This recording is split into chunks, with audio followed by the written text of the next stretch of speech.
afternoon. Welcome to our first annual virtual science fair for the Lake Region Conference. My name is Miss Britton and I am from Peterson Warren Academy. My co-chair is Ms. Alford. She is also from Peterson Warren Academy. Now you wonder, why a science fair? You know, could we have done something else? This is why we have a science fair, because we want our students to be more engaged in science, engineering, technology, and math. And we also want our females to know, our young girls to know, that this field is not just for males. Females can get in this also. So sit back and enjoy. The schools that you will be hearing from will be Fairhaven, South Suburban, Chicago SDA Academy, Capital City, and Peterson Warren Academy. So here we go.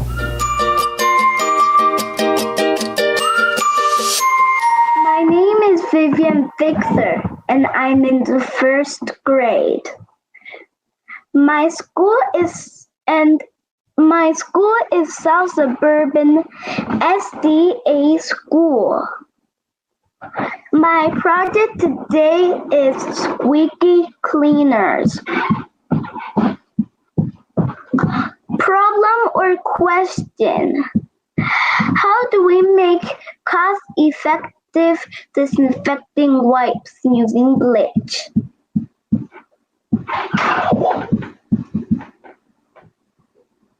Wipes with bleach is more effective and will erase more dirt. Spiritual connection. Your priests have violated my instruction and defiled my holy things. They make no distinction between what is holy and what is not. And they do not teach my people the difference between what is ceremonially clean and unclean. They disregard my Sabbath days so that I am dishonored among them. Ezekiel 22 verse 26.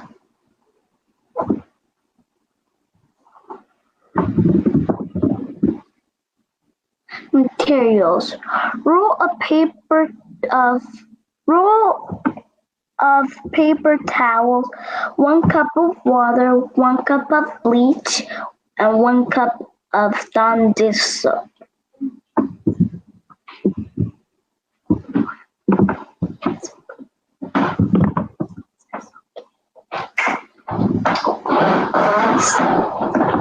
Cut your paper towel roll through the middle with a serrated knife.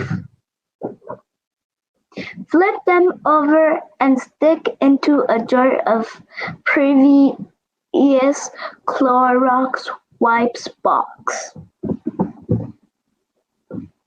Mix together the water, bleach, and Dawn dish soap. Pour around the edges of the paper towel roll. Pull the middle paper roll out and throw away. Data. A poll was conducted which wipe will clean the area the best. The graph showed the following data. Bleach 2, alcohol 3, great value 1, members brand 0.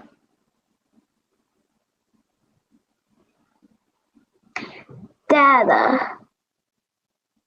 Visvian's bleach wipes.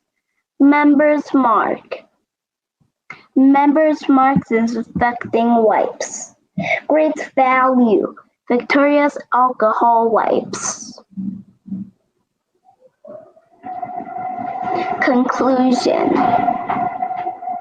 After the experiment was observed that wipes with bleach had bubbles on the surface and it did not erase more dirt compared to the alcohol disinfecting wipes. Thank you. Hello, my name is Victoria Victor. I'm in the 3rd grade. I'm from South Suburban SDA School. The project today is called Dirt Cleaners.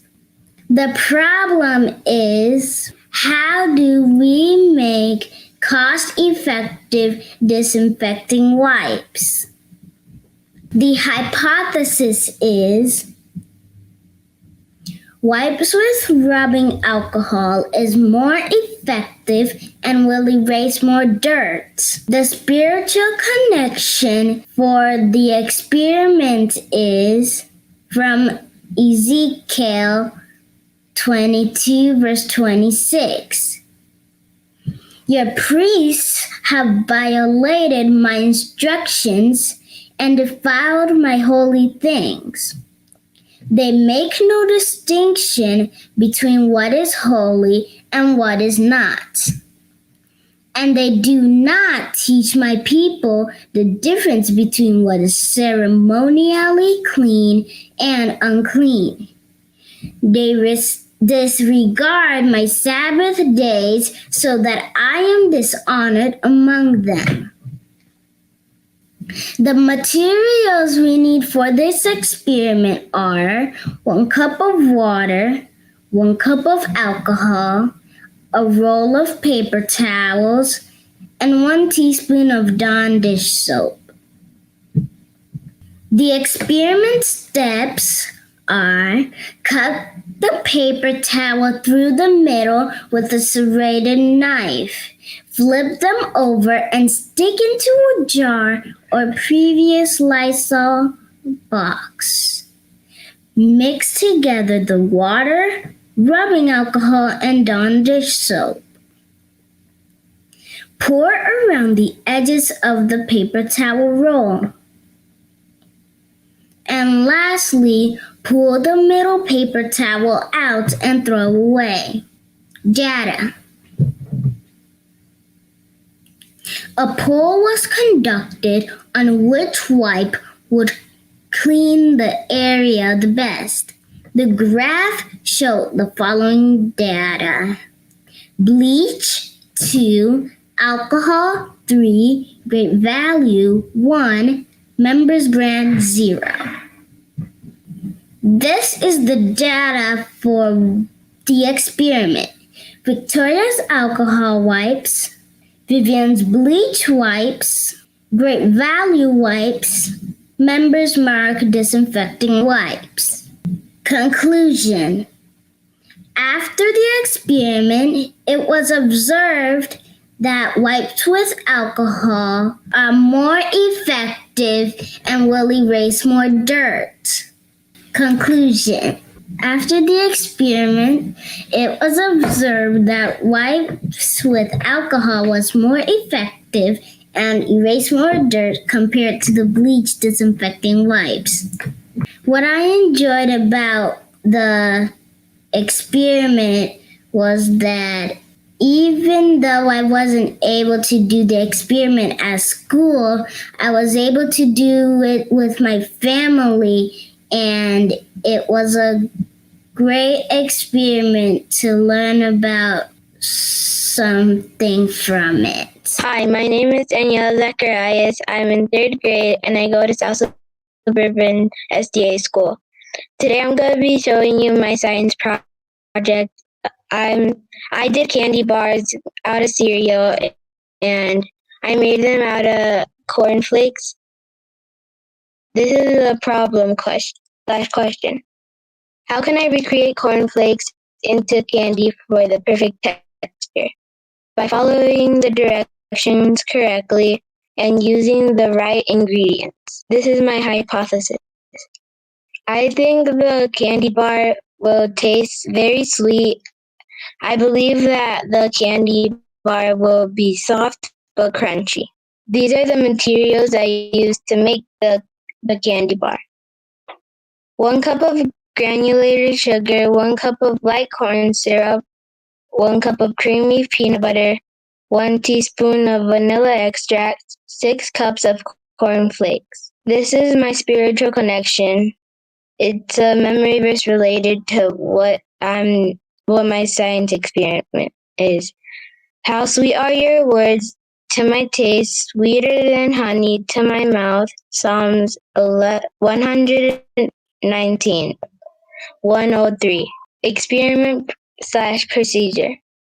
In a large saucepan, combine the sugar, corn syrup, and peanut butter.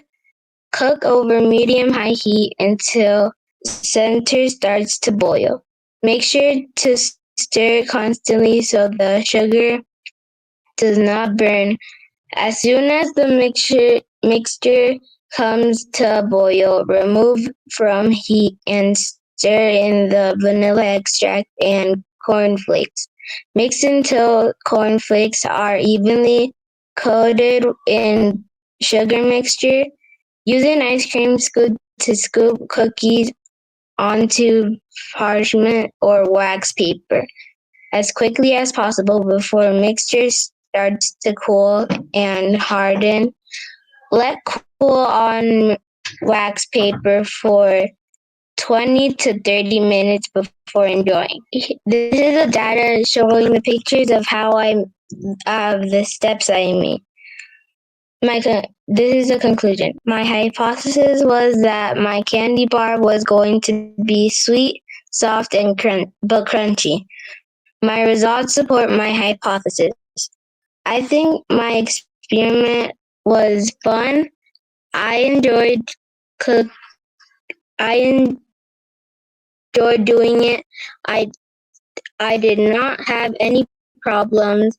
Everything came out and supported my hypothesis. The first lady that we are going to showcase is Dr. May Carroll Jemison. Dr. May Carroll Jemison is an American engineer, physician, and former NASA astronaut. She became the first Black woman to travel into space when she served as a mission specialist aboard the Space Shuttle Endeavour. She is also a trained medical doctor, served as a medical officer in the Peace Corps, and currently runs BioSentiment Corp., a medical technology company. She retired in March of 1993. She was born in Decatur, Alabama.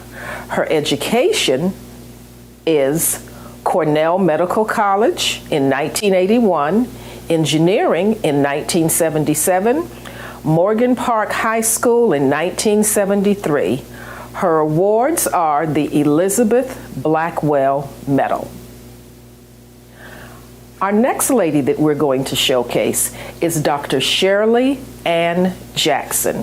Dr. Shirley Ann Jackson is an American physicist and the 18th president of Rensselaer Polytechnic Institute.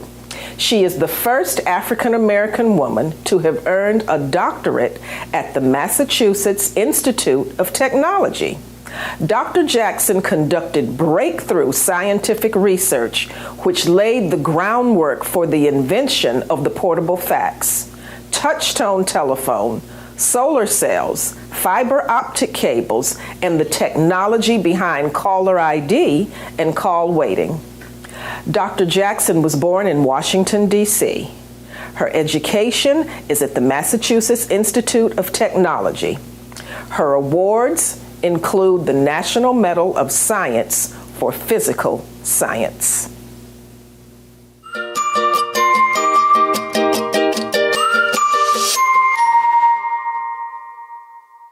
Hello, my name is Maylee and I'm in the 5th grade, and my sister Linda is in the 7th grade. We both attend Capital City Seventh-day Adventist School in Indianapolis, Indiana. Have you ever wondered how a light bulb turns on? Today we'll be talking about how the electric circuit powers up the light bulb.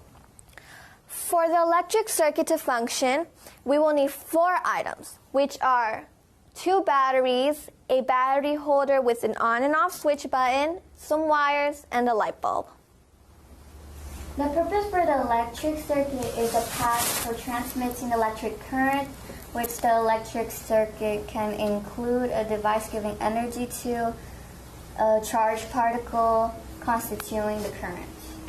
Our hypothesis is when we connect all the wires and place everything in its order, we will turn on the on and off switch button that will send a power source to turn on the light bulb. Did you know? Did you know that the electric charge that flows to your house is called electric circuit? The U.S. standard household has an effective voltage that takes 120 volts. Did you also know that the electric circuit are used to power light bulbs or other electric components? And also a battery is a major component of the electric circuit, which acts as a power source to send the light bulbs on. Another fact is the basic property of the electric circuit is voltage, resistance, and power. Okay. Here in our graph, we show that the battery is going to send a current flow or an electric flow to light up the glowing lamp.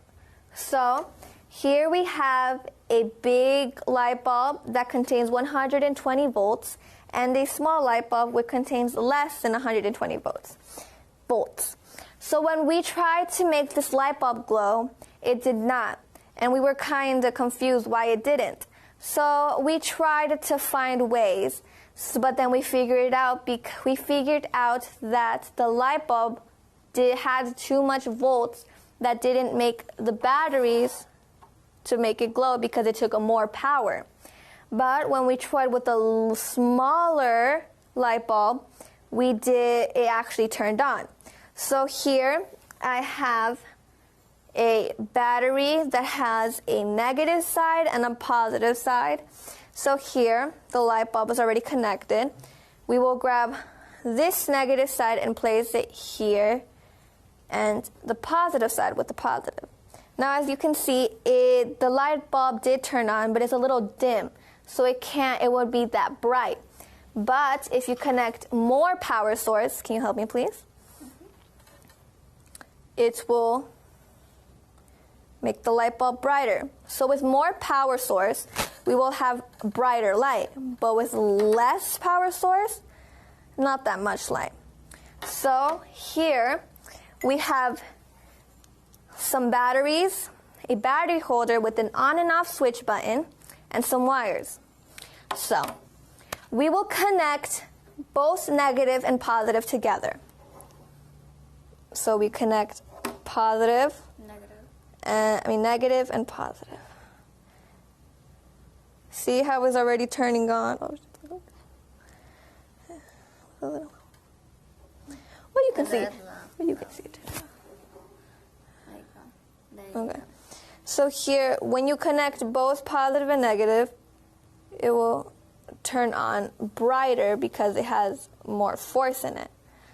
Okay, results. The spiritual objective is inspired through Luke 17, verse 24, and it says, "For the Son of Man in his day will be like lightning which flashes and lights up the sky from one end to another." So what I said in our hypothesis is when we connect, as I said, the wires and every single thing placed in order, we will have our conclusion, which means, that each power source this battery will send a power source or an electric current to light up this light bulb. So to conclude this, if we have the right equipment we will connect them together, turn on the on and off switch button that will send a current strong that will send the light bulb, or that will turn on the light bulb. Good afternoon. My name is Ms. Reddit Alfred. I'm a teacher at Peterson Ward Academy, and I will be one of your co-hosts for this science fair. One of the women that we'll be highlighting for our science fair inventor is Dr. Valerie L. Thomas. Dr. Valerie L. Thomas is an American scientist and inventor. She invented the illusion transmitter, for which she received a patent in 1980. She was responsible for developing the digital media format image processing system used in the early years of the Lancet program.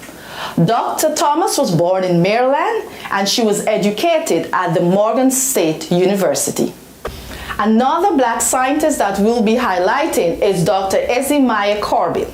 Dr. Ezemiah Corbin is an American microbiologist and viral immunologist at the Vaccine Research Center at the National Institute of Allergy and Infectious Disease, the National Institute of Health based in Maryland. She is currently the scientist lead of the LRC coronavirus team, with research effort aimed at propelling novel coronavirus vaccine, including the COVID-19 vaccine. Dr. Corbin has been central to the development of the Moderna mRNA vaccine and the Eli Lilly therapeutic monoclonal antibody that was first entered clinical trial in the USA. She was born in North Carolina and she was educated at the University of North Carolina, Chapel Hill, where she received a PhD in microbiology and immunology. One of her many awards that she has received is the NAACP Key of Life Award.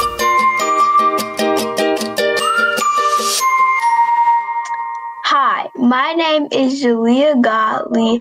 I'm from Chicago SDA Christian School and I'm in the 5th grade. History and background.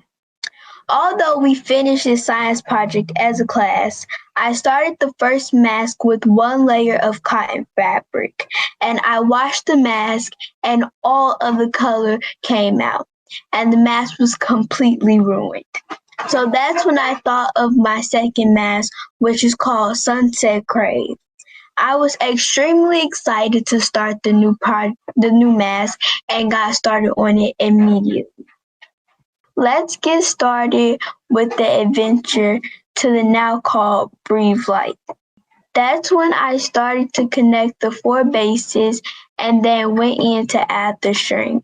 I wanted my mask to have a cool design, so I called a mask designer and asked them if they could design it. They said they could, but a week or so later, I got a call stating that my design couldn't be put on the mask, so I thought of new ideas. After I got that call, I thought I should paint my mask, so I went ahead and did so. When I finished, I left it out to dry, and when it was done drying, I washed it to make sure that the mask still had the colors and was perfectly dry. Then I brought the mask to school so that everyone can see it. Jesse, one of my classmates, also made a 3D model that I will show you in a second. Question and problem. Multiple masks or one mask with multiple layers. Abstract. In response to the critical shortage of medical masks resulting from the COVID-19 pandemic, large portions cloth masks using locally sourced masks as a means of protecting the virus is not well known. Scientists, doctors, nurses, and even civilians want to know which one is better to wear in the best handling for COVID-19. Introduction. The effectiveness of cloth masks to protect wearers from airborne particles when studied previously have shown to be a function of both materials and fit, anticipating the needs. Purpose. The purpose of this work was to develop a standardized method to compare the efficiency of sewn fabric face mask to standard surgical mask in terms of data and counts of particles. hypothesis. We hypothesized that Breathe Light, our homemade mask, will be better for breathing and also to help stop the spread of COVID-19. We hypothesized that the mask would be affordable in cost. However, cloth masks can carry a lot of bacteria if not washed when they're supposed to be. We hypothesized that surgical masks carry a lot more bacteria in one day than a cloth mask in 1 week. Research. Many people say it is obvious that multiple layers Breathe Light will win since there are more layers, which will in turn block more desires than just wearing one mask. Measurements. Tests have been run on 3 types of face masks: a face mask with elastic earlobes and sewn-in wires, a surgical mask, and a sewn-in 4 layers designed cotton fabric face mask. When possible, multiple masks of each type were tested. Experiment. We had 3 microscopes and we got 2 blue surgical masks, 1 new one and 1 already worn, and my mask Breathe Light to see which had more bacteria. And the blue surgical mask had the most bacteria, worn or not worn. And Breathe Light had 0 bacteria. But mask graph table chart. We observed that the surgical mask material itself is very good, but in practice, about 20% of the air will slip between the mask and tail of the mask, so the efficiency will be effectively about 80%. That is our graph table in chart, scanning all bacteria that will be in a surgical mask and a cloth mask in time being worn. Results and solution. We found that both answers can be right or wrong at the same time. But double or even quadruple masking is good, but only if it fits closer to your face so that the air or particles won't get inside. Model cost materials. Materials are the 4 base layers: sewing needle and string, ruler, scissors, safety pins, string, layers, and paint. Conclusion. Compared to Breathe Light, the blue surgical mask only has 1 good protective layer, which by the way is paper. However, it's scientifically proven that a blue surgical mask has 5 times as much bacteria as a cloth mask in 1 week than in 1 day. Breathe Light is also comfortable and adjustable and can protect you from small and large bacteria particles in all bacteria. Religion and Bible connection. Today, you can go to a place and see more people wearing masks than one used to see at the hospital, since masks have been available for protection, so that there is nothing wrong with using one for that reason. People are wearing masks for their safety and safety of others. We went to the Bible and looked up what it says about wearing masks. If proved, an interesting study. We found Genesis 24 verse 65, Exodus 34 verse 33, Isaiah 6 verse 2, and 1 Corinthians 3 verse 15, stating why it is good to wear face masks. We are not against wearing masks, but there are some things in the Bible that tell us to put a mask on. We should not put masks on the scriptures. Spread the Bible far and wide and never shelter it in. The truth where no one can hear, we should never put a mask on our salvation. Hiding salvation is worse than hiding the cure of COVID-19. The devil hides salvation because he is evil, but a believer should share salvation. In a world using masks to extend and save their physical life, do not mask salvation they can save their spiritual life. Our Christianity must spiritually unmask even if we mask our natural body. God left us here to shine, and if we do not, who will? Another one of our female scientists that we'll be highlighting is Dr. Hadia Nicole Green. Dr. Hadia Nicole Green is an American medical physicist known for the development of the method using laser-activated nanoparticles as a potential cancer treatment. She was born in Missouri. She was educated at the University of Alabama and Alabama A&M University. One of her many awards is Key to the City at the Historic Icon Award from Alabama. She's also known for cancer, precision medicine, immunotherapy, and nanotechnology. Another female scientist is Dr. Mary Stiles Harris.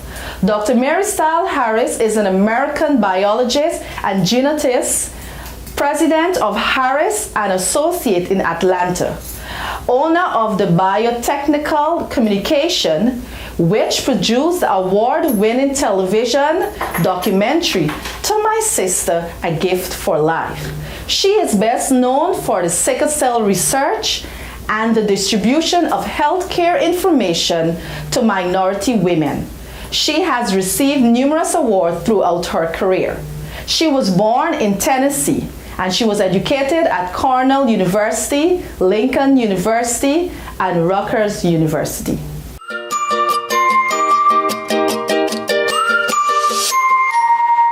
Hi, I'm Dwight Duncombe. I am in third grade in PWA, Peterson Warren Academy.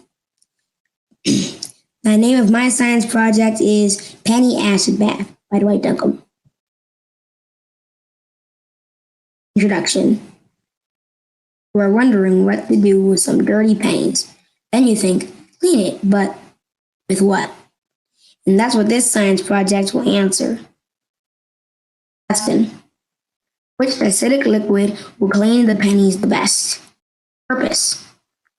The purpose of this experiment is to find the best acidic liquid with which to clean pennies. Materials: lemon juice, pickle juice, rice vinegar, apple cider vinegar, 4 cups, and 4 pennies. Procedure. I will get 4 dirty pennies and put them in cups filled with different acidic liquids.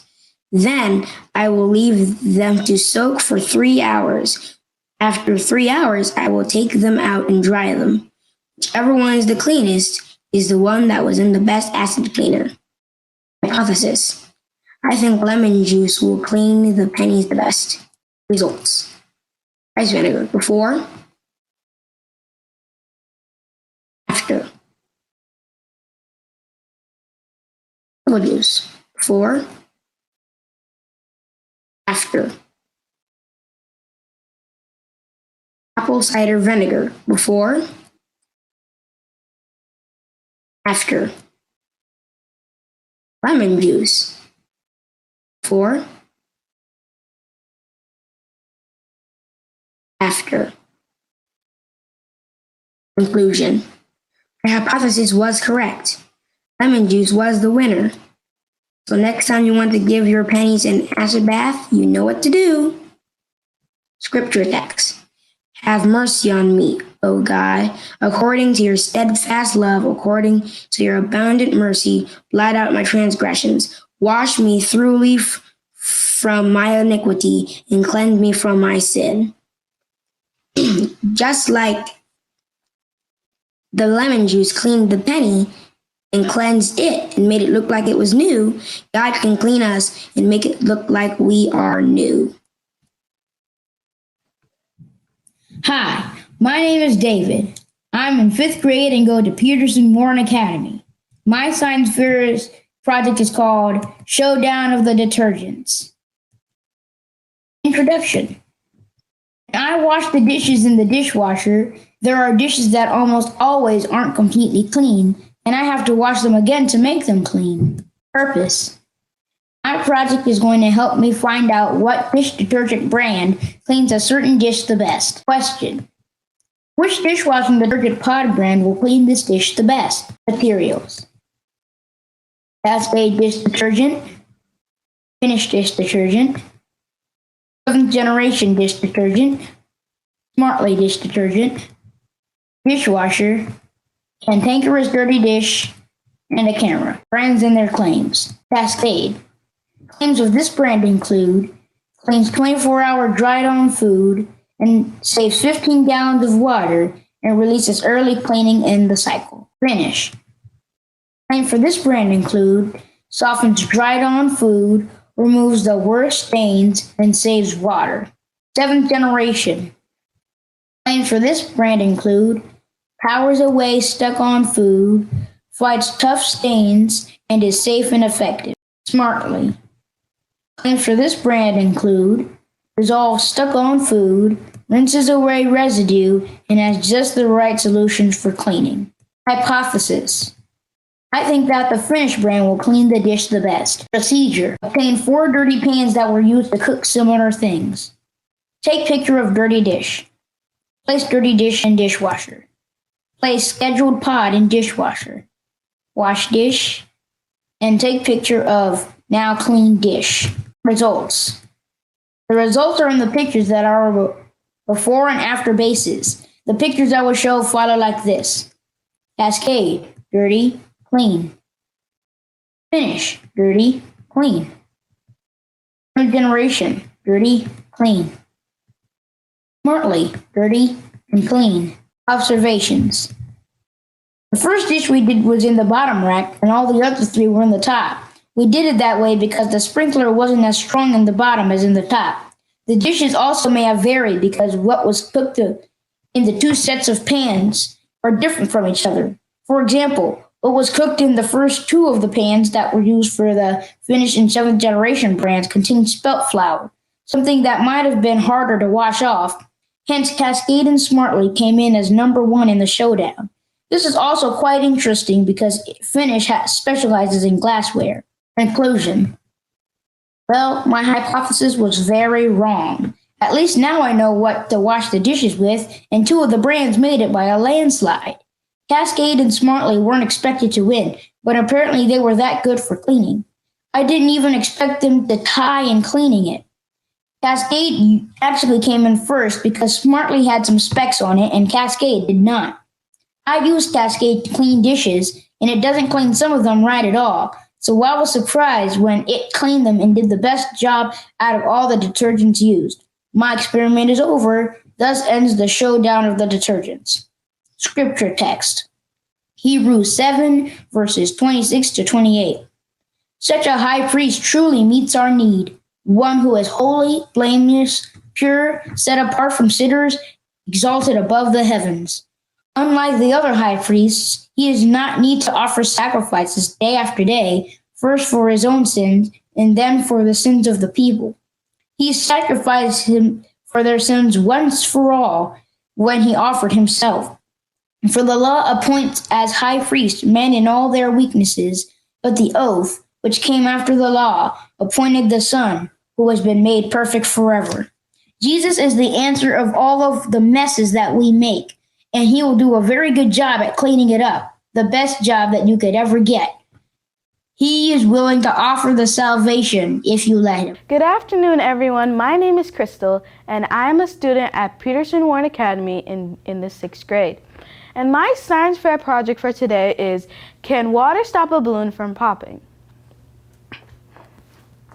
Okay, so my purpose for this science fair experiment is to see that if you put water inside a balloon and then put it over a flame, will it pop or not?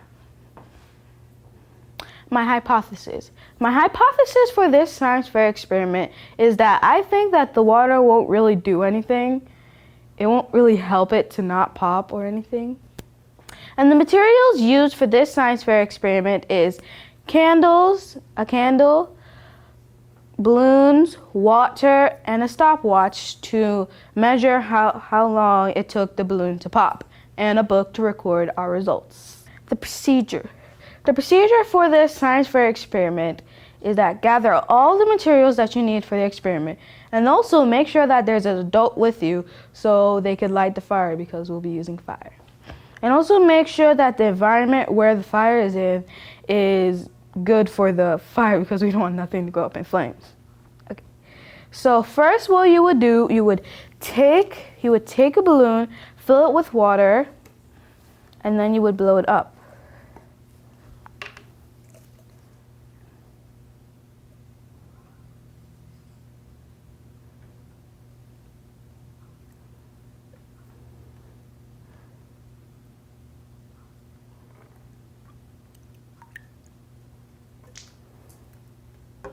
Okay. I'm gonna add a little bit more because this looks too little. So I'm gonna try and add a little bit more.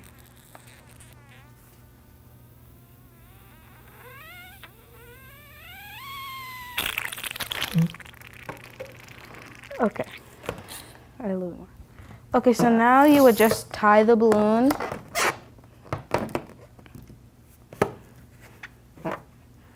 Make sure that the knot is nice and sturdy because we don't want it to unknot itself while we're doing the experiment.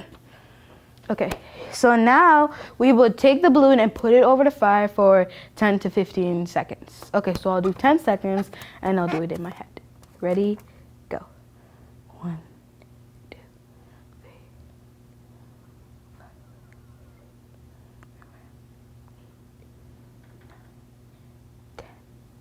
10. Okay, 10 seconds. This is what happened in 10 seconds. On the balloon, since it didn't pop, it just got a little bit of snoot from the fire and flame. Okay, so the results of this science fair experiment is that the balloon filled with water placed over the lighting handle for 10 to 15 seconds did not pop, but it did get a little bit of snoot right there. And the conclusion for this science fair experiment is that the water didn't pop it or anything when it was placed over the lighted candle, and my hypothesis was proven to be wrong. According to Steve Spangler, Science.com, water is a great substance for soaking up heat. The thin latex balloon allows the heat to pass through very quickly and warms up the water. As the water closest to the flame warms up, it begins to rise and cooler water replaces it at the bottom of the balloon. This cooler water then soaks up more heat and the process repeats itself. In fact, the exchange of water keeps the balloon to not pop. And the snoot on the bottom of the balloon right here is actually carbon, if you can see it. It's actually carbon. The carbon was deposited on the balloon by the flame, and the balloon itself remains undamaged, as we could see here. I connected my science fair project to the Bible text from Proverbs 17:14. The beginning of strife is like letting out water, so abandon the quarrel before it breaks out. So why I did this together, because I used the water to stop the balloon from popping. So does God want you to think before you act and say things, because once it is said or done, act like the water in the balloon and do not let the fire of the quarrel get out. Instead, just say sorry and try and prevent the quarrel before it spills out like the water. Hello, my name is Dwayne Duncombe, and I'm in 6th grade and going to Peterson Warren Academy. The title of my science fair project is The Sleepy Tea Bag by Dwayne Duncombe, A. Duncombe II. Introduction. Are you tired of tossing and turning in bed? Are you tired of having bags under your eyes when you wake up? Find the best tea that can help you fall asleep and stay asleep. I am endeavoring to discover what combination of herbs or single herbs one can use to help improve sleep. Some people have trouble going to sleep, staying asleep, and sleeping deeply. I want to see what tea lavender, chamomile, and sleepy time tea, a combination of different herbs, including chamomile, will help the most with these problems. One consideration in picking these teas were how common and accessible they are. Questions.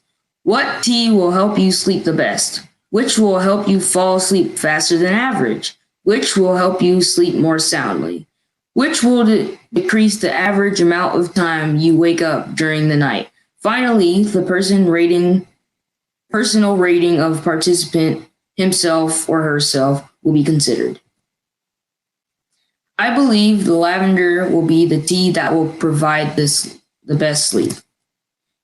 Materials: a stove, a pot, chamomile tea, lavender tea, sleepy time tea, questionnaire, water, cups depending on how many participants, in this case 5, and participants. Tea: chamomile tea, lavender tea, and sleepy time tea. You can see the pictures, the long one for lavender, then the top right for chamomile, bottom right for sleepy time. Questionnaire. The questionnaire is a multiple question survey used to decipher which teas was the best. How long does it usually take you to fall asleep? How long did it take to fall asleep after drinking the tea? How many hours do you sleep on average? How many hours did you sleep after drinking the tea?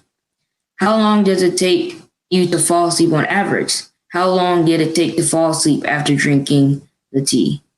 How about how many times do you wake up during the night? Did you wake up during the night after drinking the tea? How close to you going to sleep did you drink your tea? On a scale from 1 to 10, 1 being the worst, how well did you sleep when drinking lavender, chamomile, lemon balm tea compared to your average sleep? Describe your sleep after drinking the tea. Procedure. Before going to sleep, put water into your pot.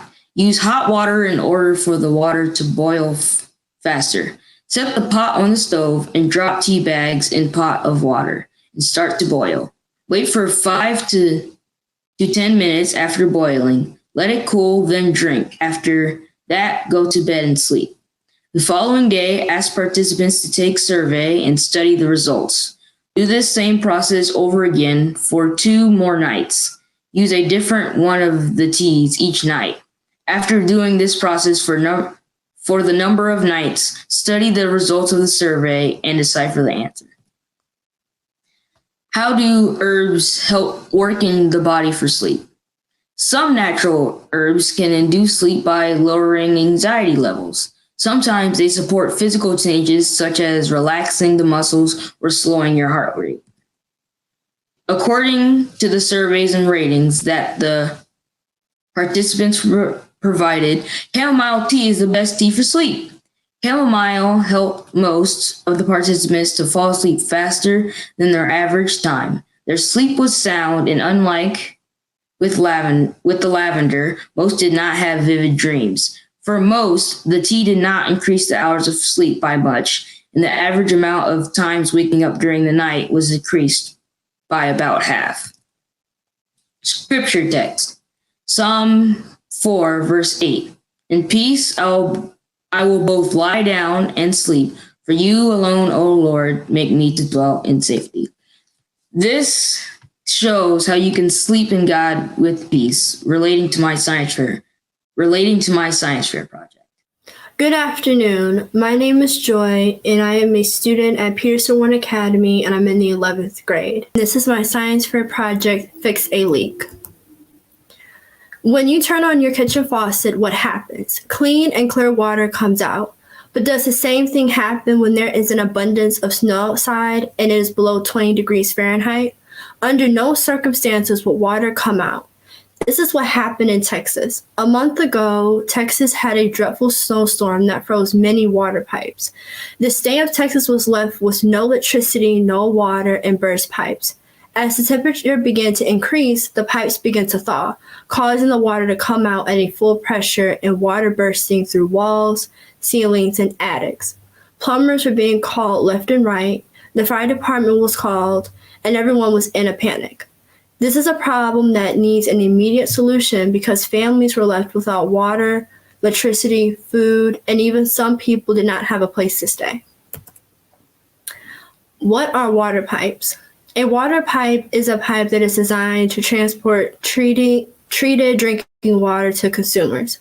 There are many different kinds of pipes, including large main pipes, which supply entire towns, smaller branch lines that supply a street or a group of buildings, or small pipes located within individual buildings. The materials that are commonly used to construct water pipes are the following: cast iron, plastic, copper, steel, or concrete. Pipes cannot be made out of certain materials such as lithium. Lithium is dangerous. Aluminum. Pipes cannot be made out of aluminum because it serves as a health risk. Titanium is considered the most biocompatible metal but cannot be available in large amounts. Why do pipes burst? Although pipes are designed to hold water, this is not always the case. Pipes begin to freeze when the outside temperature is at least 20 degrees Fahrenheit.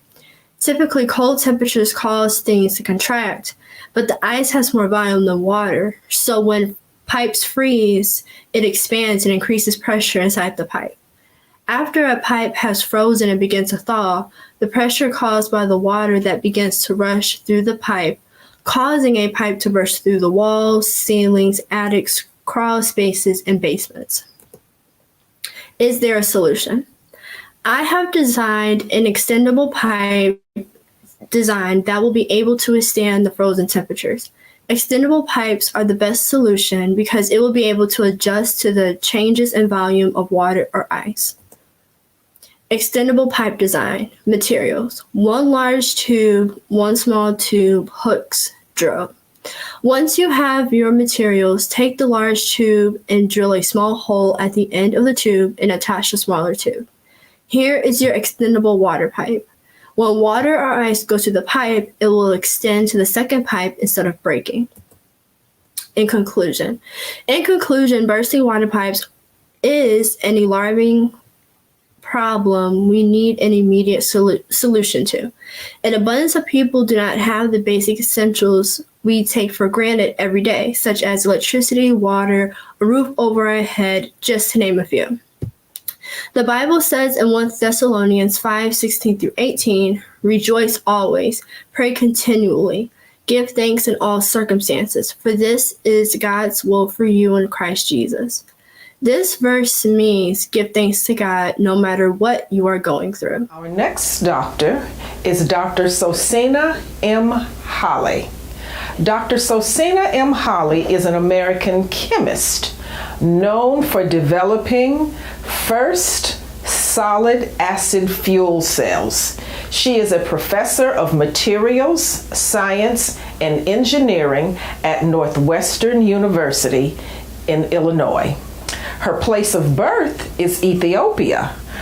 Her nationality is American, and her fields are engineering, energy, and materials. Her education is also at the Massachusetts Institute of Technology, the University of California in Berkeley. She was awarded in 2018 and elected a Fellow of the Materials Research Society. She also received the 2021 MRS Communications Lecture Award. Our next doctor is Dr. Mojia Cooper. Dr. Mojia Cooper is an American astronomer and the lead of planetary protection for the Mars 2020 mission, and is also involved in the InSight mission. Her fields are astronomy and mechanical engineering. Her awards include NASA Early Career Public Achievement Medal. The institutions where she received her education is NASA's Jet Propulsion Laboratory. Our last lady. Now, I do have to admit, this lady is dear to me. She is close to my heart. Ella B. Scott Reavers. She is a Seventh-day Adventist, and she is a member of the City Temple Seventh-day Adventist Church in Detroit, Michigan. In 1980, she received her Bachelor of Mechanical Engineering with a manufacturing option from Kettering University. She also earned her Master's in Engineering Management from the University of Detroit, the School of Engineering. During her tenure at GM, she worked in component manufacturing, where assembly plants, the GM Knowledge and Training Center, the Advanced Engineering and Manufacturing, and the various assignments as a global leader and coordinate throughout the years. She volunteered to assist with STEM initiatives and projects for numerous community and engineering organizations. She retired in 2008 as an engineering technical manager at General Motors. She is most grateful to God, and she is most grateful to her God-fearing parents who kept her in church and helped her realize that we can do all things through Christ who strengthens us, even a challenging pursuit in the field of engineering.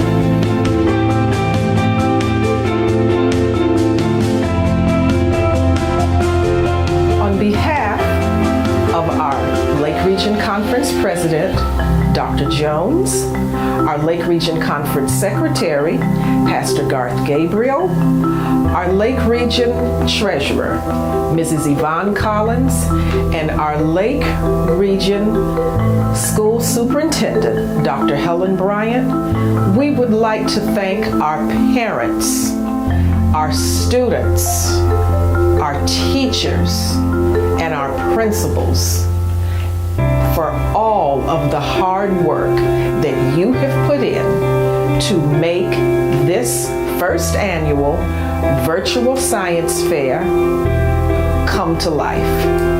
So, this is the first one. Please don't miss the second one, because just like this one had a lot to offer, the one for next year, I'm quite sure, will be much better. Thank you for tuning in to see what God's children can do when it comes to the future.